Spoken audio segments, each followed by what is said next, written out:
Welcome to Shellphone, the podcast that gives the ocean its very own hotline. Join us as we hear from ocean stewards, discover threats to ocean health, and learn ways we can all answer the ocean's call. This podcast is brought to you by Breach the Surface and Coastal Creative. I'm Harmony Dawson, and joining us this episode is Melody Lindsay, a geomicrobiologist from the Bigelow Laboratory for Ocean Sciences. Hi, Melody. Thanks for being here today. Before we get started, can you give us an introduction into your background and the work that you're doing now? Yeah, of course. And yeah, thank you so much for having me. I'm so excited to be here today and to talk with you about my research as a geomicrobiologist and also an astrobiologist, which I'll get into a little bit. So my background working in ocean sciences right now at Bigelow Laboratory for Ocean Sciences is not in ocean sciences. I grew up in Hawaii, but wasn't really interested in ocean sciences, but what I was really interested in was astronomy. And I was really interested in the question, are we alone in the universe? Kind of the astrobiology question, is life possible elsewhere? What does that life perhaps look like? And so I was really interested in this field in particular. And so in my undergraduate research, I joined a geomicrobiology lab that was looking at life that was living in the deep subsurface in a gold mine. And so they live in these underground lakes, and they could be really similar to environments you might find on Mars or on Europa or on Enceladus, kind of these extant worlds. And so that's how I really got into the geomicrobiology and the interactions between rocks and water chemistry and how that provides energy for life to grow in the subsurface. With that work, I started to look at hot springs in Yellowstone National Park, kind of these expressions of the subsurface on the surface, those water rock interactions in the deep subsurface aquifers. The water beneath Yellowstone is completely impacted by the type of rock that's there, the hydrothermal activity, and that fuels microbes and the activity of microbes in those hot springs. And so that was my PhD work at Montana State University. After that, I came to Bigelow Laboratory in order to study the deep oceanic subsurface. And so the environment beneath the ocean can be quite similar to the environment beneath the surface of land. And so the microbes that live there have common metabolisms. They use a lot of sulfur and stuff like that. And I was interested in seeing what microbes are there that are active. What are they actually contributing to different global biogeochemical cycles of different compounds like carbon, sulfur, nitrogen, stuff like that.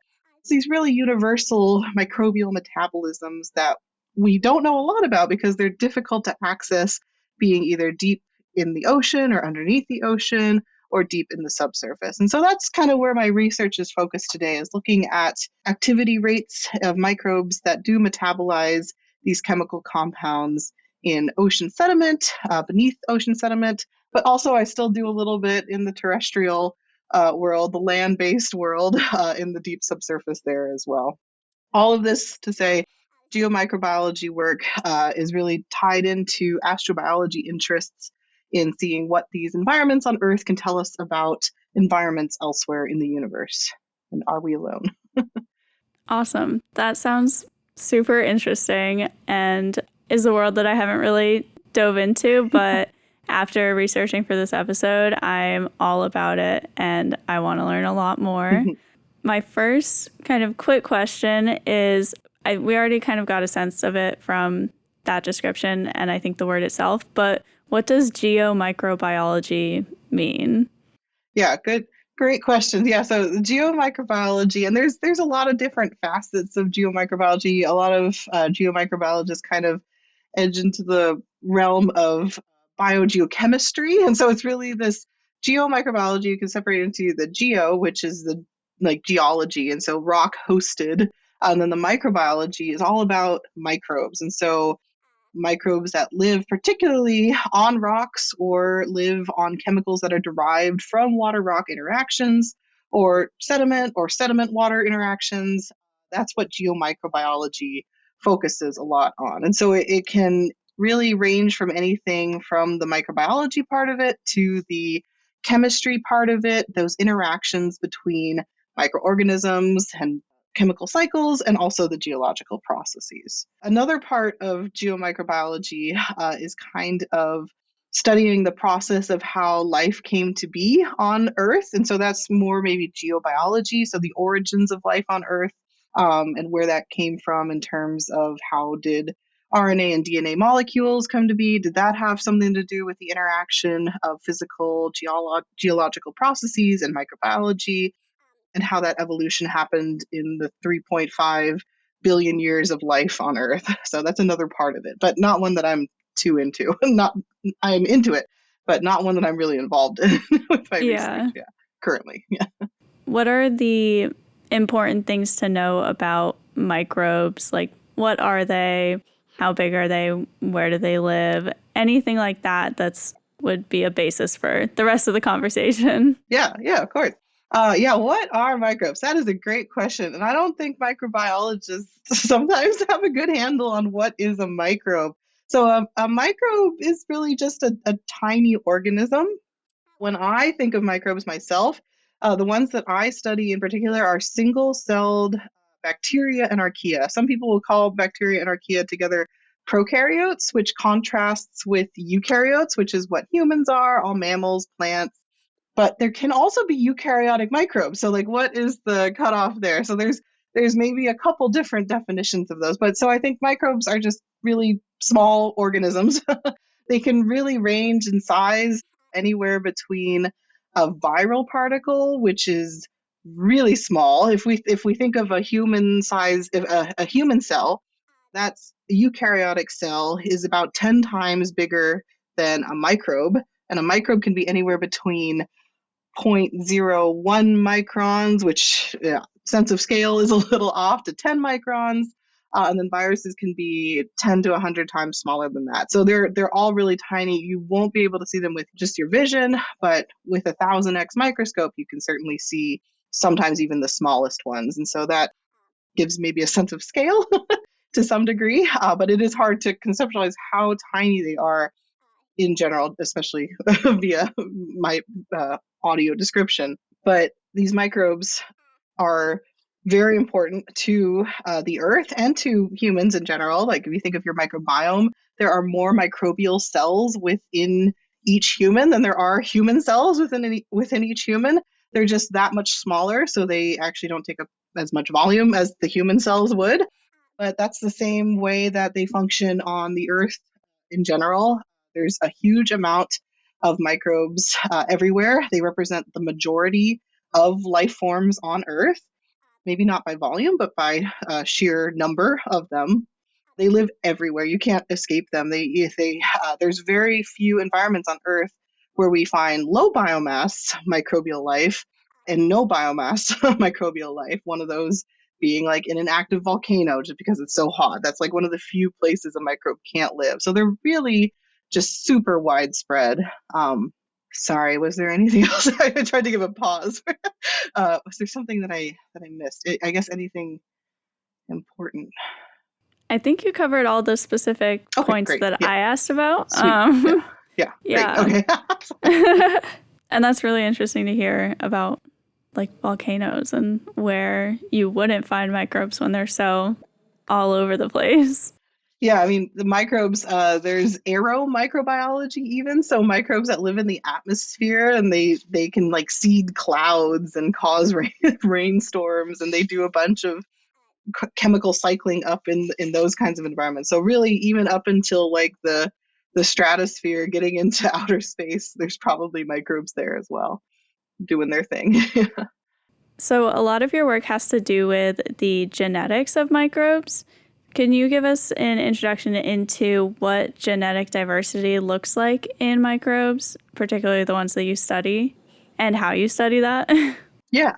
Yeah. So microbes are incredibly diverse, both in genetic diversity and also what they're able to do as a result of that genetic diversity.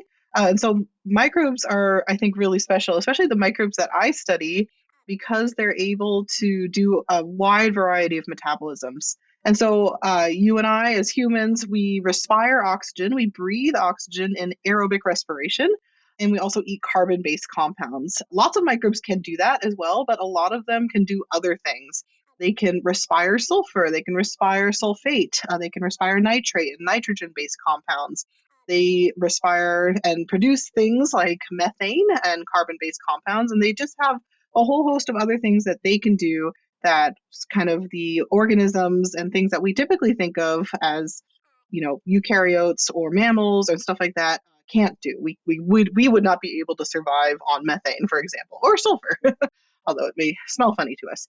Not only do the microbes have this incredible diversity in metabolisms, which is encoded for in their genetic diversity, but they're just incredibly diverse overall. And so human to human, we're like 99% related, even though we have kind of this spirit, the same, all have arms, we all have legs, we all have eyes, but a microbe, even though they might look very similar to their neighbor, they might only share 10% of their genome as opposed to 99%.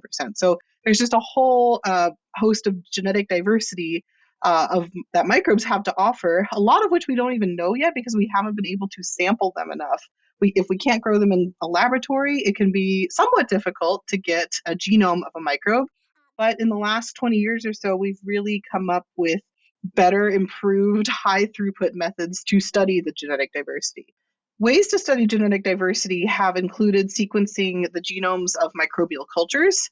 And so that's taking a lot of microbes and extracting their DNA, and we can piece together kind of what that genome sequence looks like. We can also do a technique called metagenomics. And so metagenomics is especially powerful for environmental microbiology, looking at microbes or really anything else in an environment where it takes the DNA that's present in an environment. It kind of, when you extract it out of a certain sample, you kind of mix it all together. But with metagenomics, we can piece that back together based on abundance and also kind of, does this sequence match up with this one? And we can align the sequences together and get a better picture of the entire circular microbial genome. We can also do things like single cell genomics, and that involves pre-separating out individual microbes or eukaryotic cells. It also works really well for that. But for microbial cells, we can also do single cell genomics, separate out individual cells, amplify the DNA of just that one cell, and then sequence that DNA. And so there's a lot of these different techniques that we can now get at really good results for genetic diversity of what microbes are in the environment, but also to get a sense of the kind of, I don't want to say, microdiversity of a microbe. So really getting the cell-specific information from a microbe. And so that's really taken off in the last 10 years, I would say. Awesome. Thank you. And then this is kind of going backwards a little bit, but can you give a brief explanation of what a gene is, what a genotype is, what a phenotype is?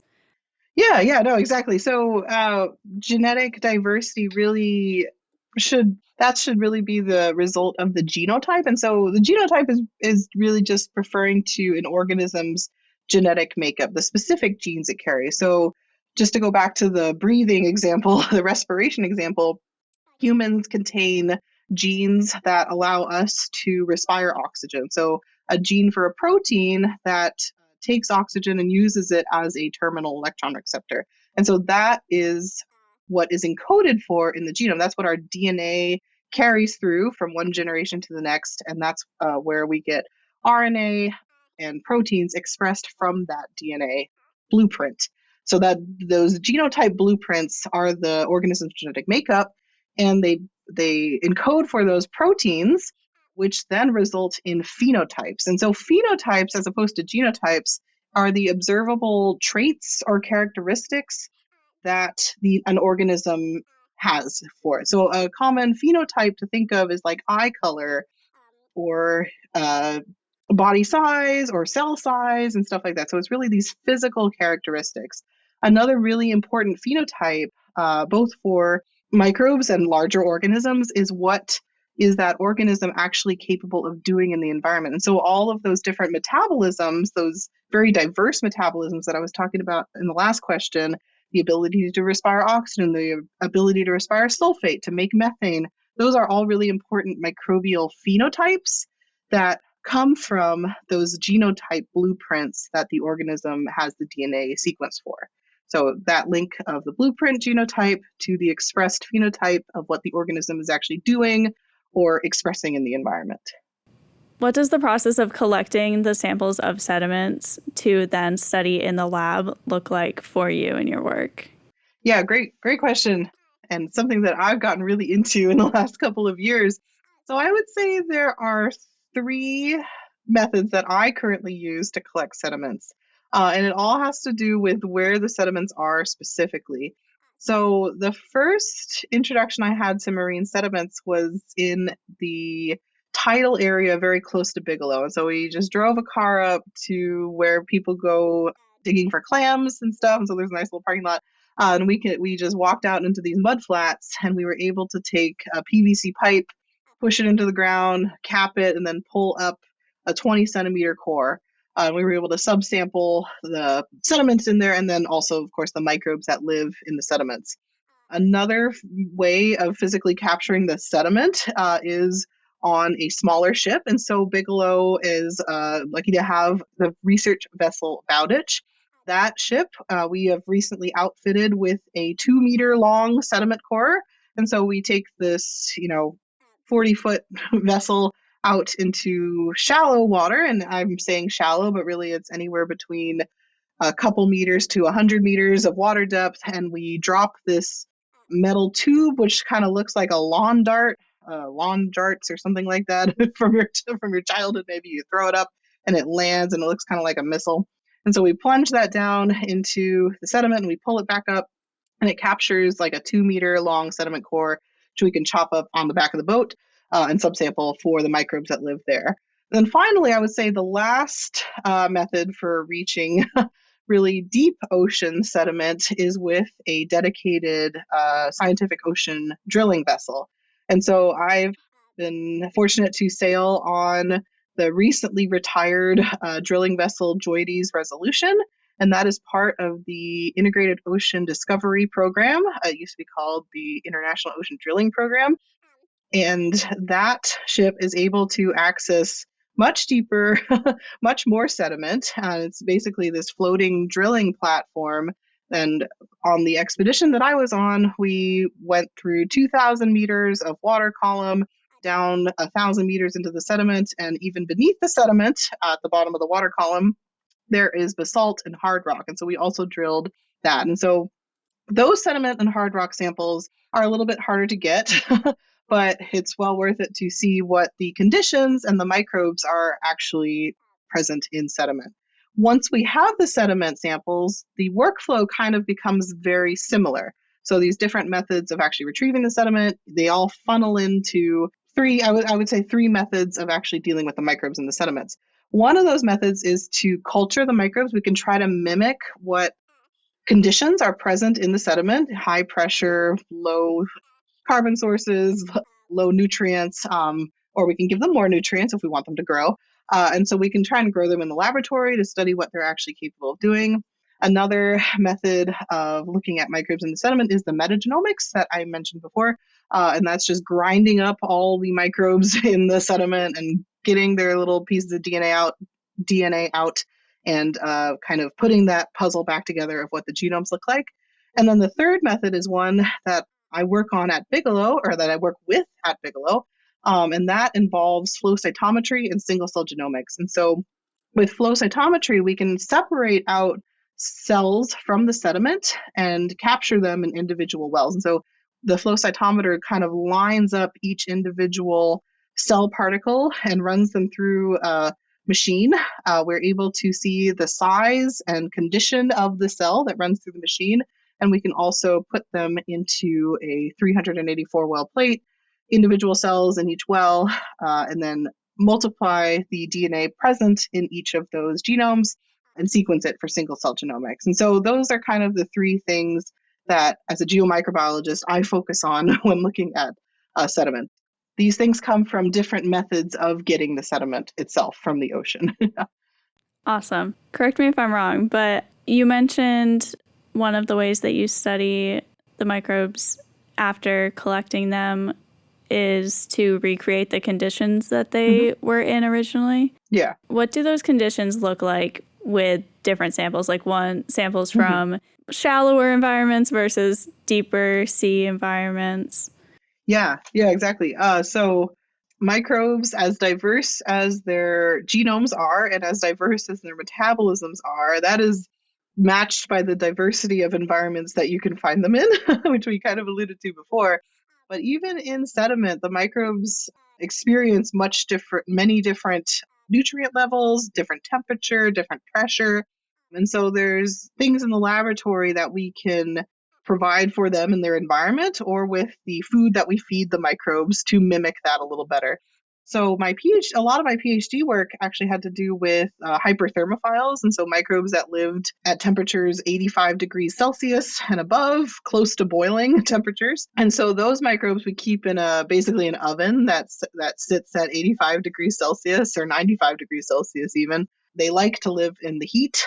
They frequently, when they live in the heat, they eat things like sulfate and hydrogen, so we can give them those kind of not typically thought of as uh, food for microbes, but that's what they like to have available for sources of electrons and reducing and oxidizing power, sources of energy, basically. So we can mimic those really well. Something that's a little harder to mimic in the laboratory, especially when thinking about the deep sea, is the immense pressure that these microbes experience. A lot of the bacteria and archaea that I work with are kind of okay with being taken out of the deep pressure, deep high pressure environment. But honestly, since we're removing it from the high pressure environment, we don't know what we're losing in terms of like microbial diversity. There are other labs out there that have like high pressure growing tanks for these microbes, and that's really how we can see what these organisms are capable of doing and how they have adapted to the high pressure. So that's just some examples. The high temperature, high pressure, other environments that microbes can live in, not necessarily ocean based, is really high salinity or really cold. And so microbes can function at less than freezing temperatures, which is kind of cool if they have the right fluid chemistry surrounding them. And so these extreme environments, one of which is the deep ocean and the deep subsurface ocean, those can really tell us a lot about the microbes that live there. Why are they living there? But yeah, it's cool to try to mimic them in the lab. It results in some interesting setups for growing these things. Yeah. Yeah, that does sound really interesting. And I can't lie, the whole time you were talking about that, I kept thinking back to volcanoes. Yeah. Just like they live in some extreme environments, but not volcanoes. I use that as an example because I think somebody once asked me, or because I was giving a talk somewhere and I was emphasizing that we have found microbes in the atmosphere up until the edge of space, and it's hard to sample beyond that. We found microbes, 6 kilometers beneath the surface of the Earth. So where can't you find microbes if they're everywhere? And I had to think a little bit about, okay, what are the actual physical processes that would be disrupted? And the current limit that we have for the knowledge of where life can live right now is 121 degrees Celsius, temperature wise, I should say.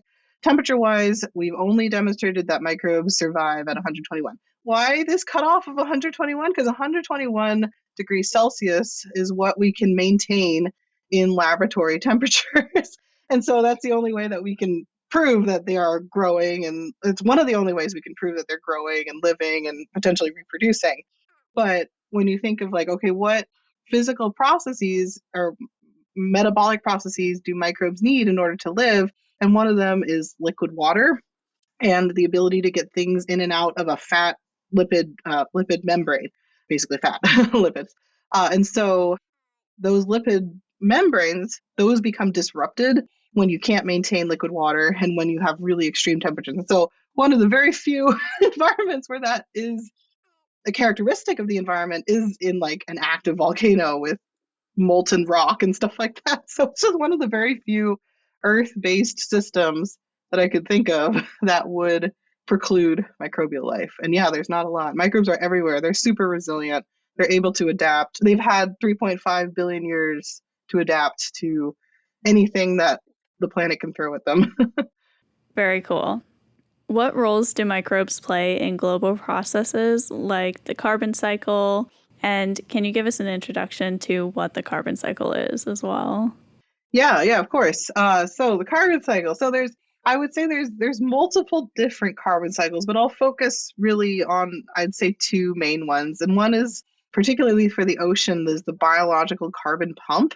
And so the cycle of how CO2 is taken up by phytoplankton in the ocean, respiring microbes in the ocean also help mediate some of this. But that CO2 then kind of makes its way up the food chain to zooplankton, microzooplankton, other phytoplankton, and other predators and stuff once you get beyond like the small microbes, bacteria, archaea, and viruses. Those things can, form these aggregates and detritus of sinking particles.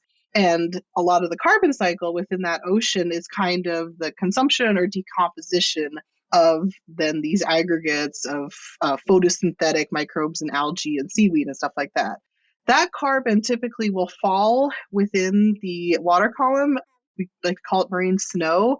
And if you send a camera down to where there's no light and you have like a little spotlight on it, it really does look like snow, just these particles constantly sinking. And so that's happening beneath the photic zone around the ocean everywhere. And so there's just a ton of material just dropping to the bottom of the ocean. And so in a lot of, diagrams that you might see of the carbon cycle, a lot of carbon does get cycled within that photic zone specifically, especially with regards to CO2 and that atmospheric interaction with the water. But that carbon ends up sinking to the bottom and it becomes buried in sediments. And so that's what I would say one of the most important carbon and nutrient cycles is on the planet right now, especially when thinking of like things like CO2 sequestration, when we're thinking of burial within sediments. That is the biological carbon cycle. Another very important carbon cycle is kind of a carbon cycle on geological scales. So in addition to kind of this biological carbon pump, there's also the deep carbon cycle. And so this is a much slower carbon cycle and it occurs on geological timescales as opposed to biological timescales. And so when I say geological timescales, I really mean millions to billions of years of time. And so this is also a really important carbon cycle. And it's even important when thinking of microbes, and especially it's important when thinking of microbes in the subsurface. And so that carbon that sinks to the bottom and becomes buried in the sediments, that sediment, because of plate tectonic movement, can then become subducted into the mantle of the earth. And so it takes that sediment that has become basically as hard as rock and it buries it even deeper within the earth. And so that is a really important carbon cycle to think of as well. I think is in particular important when thinking of really long-term carbon sequestration. And so instead of burying it in sediment, and when you bury something in sediment, it's not truly buried until it goes through that really deep carbon cycle into the mantle of the earth, because things can bioturbate it, things mix it up and stuff like that. So it's really just thinking on a bigger time scale of what that carbon cycle might look like, not just the biological carbon cycle, but also where does it go in terms of sediment and geology in general. Great. And then the second part of that question is, what does that have to do with microbes and how important is that connection between the two? Yeah, so microbes are responsible for many parts of that carbon cycle. And so especially when thinking about the microbes that are able to take up CO2 and incorporate carbon into their cellular structures, microbes are really the ones that are mediating a majority of that process, much like they do for other biogeochemical processes, but definitely with CO2. Microbes can also produce CO2, so that's an interesting kind of a secular component to the carbon cycle. But in general, they're really the ones that are mediating most of the chemical change that we see, not only in the surface water, but also the burial of carbon in sediment in particular. So they're responsible for a majority of that, I'd say. So related to that, microbes could also play a role in degrading pollutants. Mm-hmm. Can you talk a little bit more about that and maybe what we don't know about that? Yeah, that's a great question because we don't know a lot about it, and we would like to know a lot more. And I think we're just getting to the point with some of these, especially genomics technologies, that we can tell what an organism can do and potentially get that organism into culture to see what it can do. So just as one example, particularly for the degradation of pollutants in the environment, we found a really active species of Chloroflexota. So this is a lineage of bacteria that can dehalogenate halogenated organic compounds. So these organic compounds are typically pollutants, but these organisms can mediate the destruction of these pollutants. Something that we're really interested in at Bigelow is what is the fate of forever chemicals such as PFAS in the environment? And so could these microbes potentially, when they get desperate enough, do those pollutants and these forever chemicals start to look like something that could be good for them to eat, something that could give them energy, especially in these lower energy kind of sediment environments where the more energetic compounds and the energy available from these chemical compounds has already been extracted from these longer term ecosystems. And so we really don't know if microbes can do that yet. Theoretically, they can based on other work, especially growing microbes in the lab. So we're really curious to see what the microbial phenotypes of pollutant degradation are in sediment environments, especially given that their genotypes, those blueprints, seem to indicate that they could do these things. So it's a largely unexplored metabolism, especially with regards to PFAS, but the subsurface is a cornucopia of unexplored microbial biodiversity and unique metabolisms. And so who knows what they could be doing down there, and what could they be doing today that could help us with a problem like forever chemicals and stuff like that. Yeah, that definitely seems like a big topic that can be really important, especially with a lot of the changes that are happening in our world over the last however many years and are projected to continue as humans keep being here. Yeah, exactly. They keep producing them, and who's going to be responsible for cleaning up the mess? Probably not going to be humans at this point. Yeah. Thank you to Chopping Block Soaps for sponsoring this episode of Shellphone. This family-owned business makes my favorite soaps out there. They are dedicated to using high-quality, natural ingredients to create their handmade soaps and skincare products. One of my favorites is the Utah. This soap is made with shea and cocoa butter, coconut and olive oil, cedarwood and lavender essential oils, sage, beetroot, water, and lye. That's it. To browse Chopping Block Soap's selection of products, go to their website at choppingblocksoap.com and use the discount code Shellphone for 20% off your order. Awesome. So you mentioned earlier that your work also has applications or potential applications to looking at microbes in space environments. So I'd love to dive into that. And can you just tell us a little bit more about that and what that might look like? Yeah, absolutely. So again, and this question is really what's driving a lot of my research because of my interest in astrobiology specifically. So I'm going to get back. I'm going to touch just briefly again on the respiration topic that I've been talking about a little bit. And so respiration, for you and I, it's oxygen respiration, that aerobic respiration. And so what that really means when we get to cell physiology is using oxygen as an electron acceptor. Oxygen is really great at taking on that electron from the biochemical processes, and that's what we use as our terminal electron acceptor. Other microbes, the huge diversity of metabolisms they do, have other things that are this terminal electron acceptor, so like sulfate and nitrate and stuff like that. But really, where my work is focused on currently with astrobiology is electron transfer detection. And so that electron transfer detection is really what respiration is. It's what we do when we kind of, our mitochondria and our cells do and microbes do to get energy. And I think that this electron transfer physiology of a living cell is something that is universal to life on Earth. And so if we're looking for life not on Earth, could life not on Earth also be doing this electron transfer physiology, given that life needs energy to grow, to reproduce, to move around, to metabolize, and anything that something that's defined as life needs to be able to do.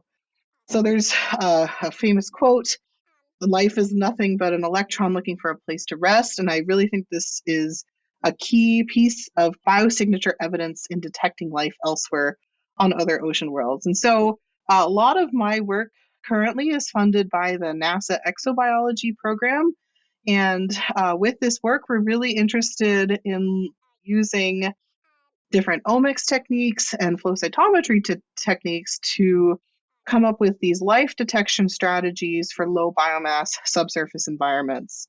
It really combines a lot of the key parameters for looking for life on other planets, not on Earth, including, does it look like a cell? Is it the right size? Does it have DNA, blueprint for making proteins and stuff like that? And then what I think is probably most important for my work in these extraterrestrial life detection purposes is, does it transfer electrons? Are those cells actually actively metabolizing?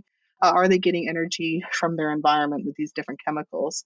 And so my research, especially when using flow cytometry and single cell genomics, is focused on, does it look like a cell? How small can we detect cells?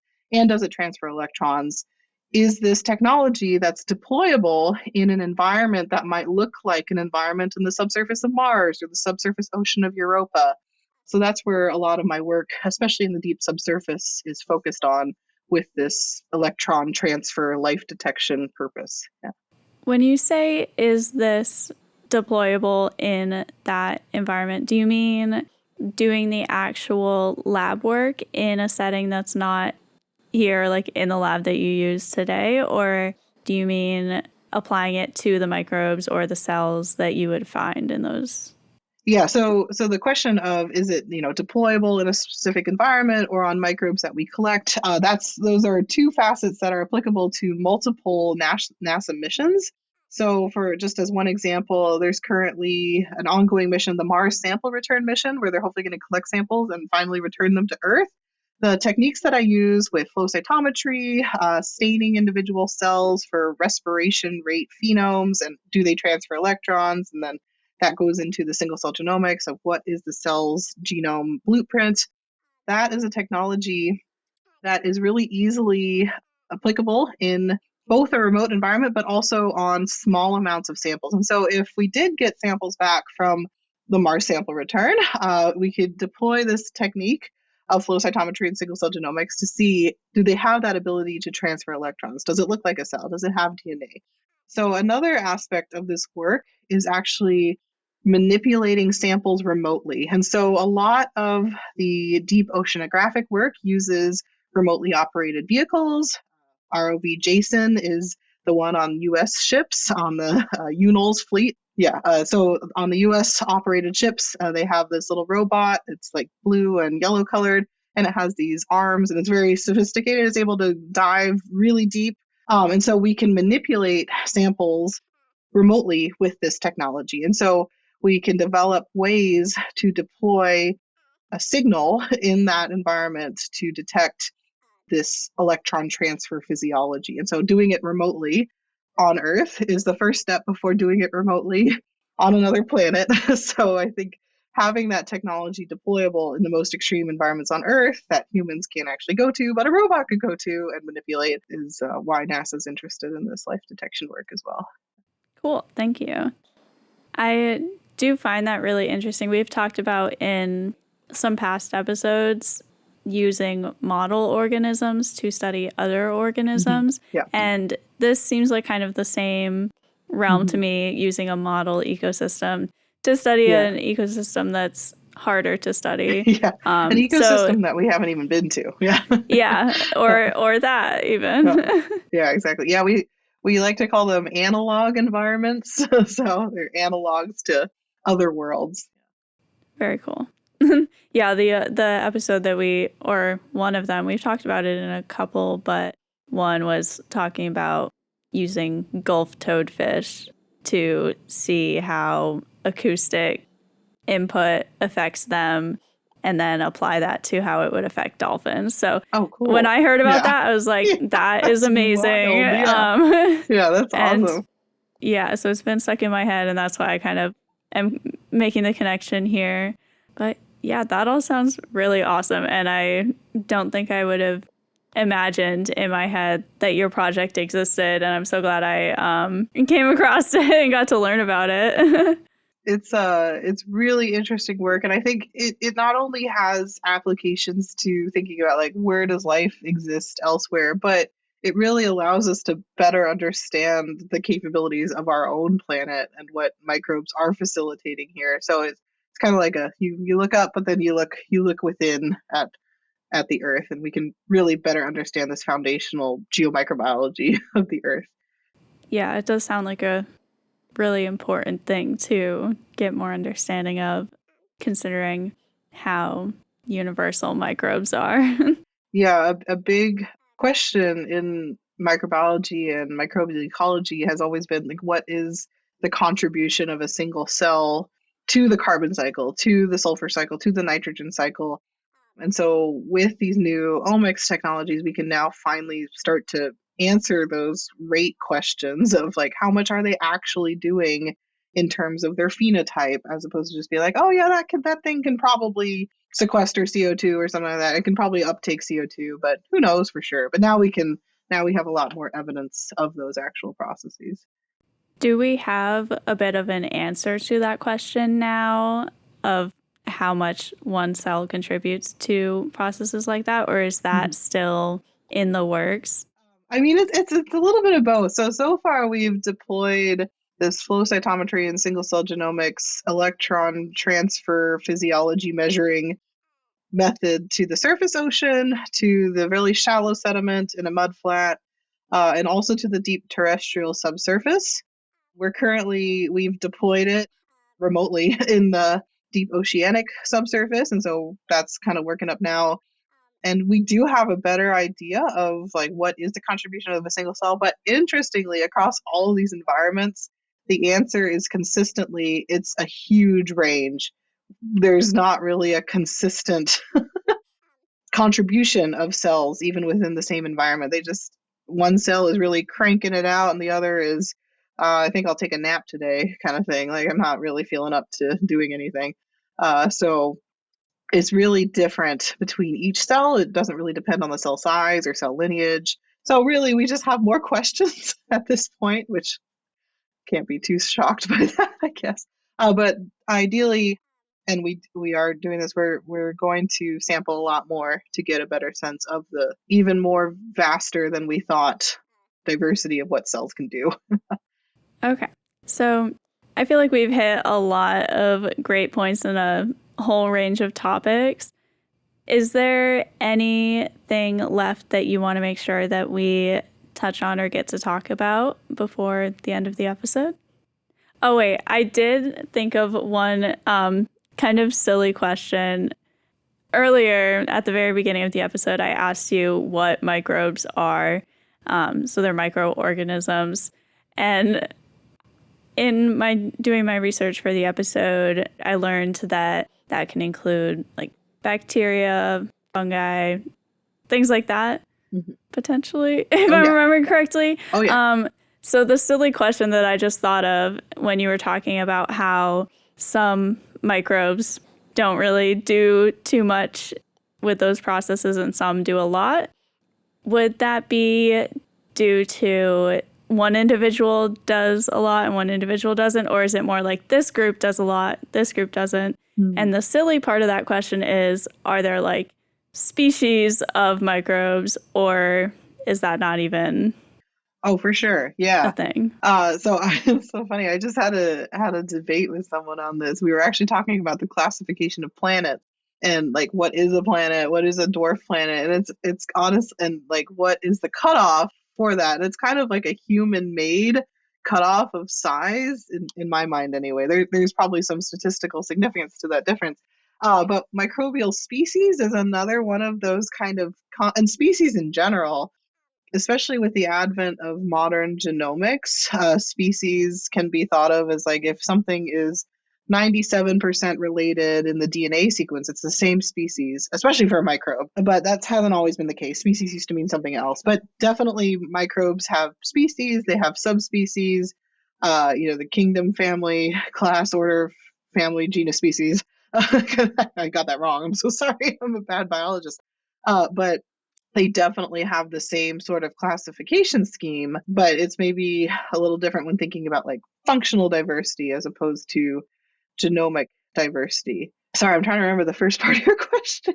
No, Sorry. that Yeah. kind of answers it. I Yeah. mean, the basis of the question was just what classifications exist Oh within yeah. the group of microbes, and you answered that.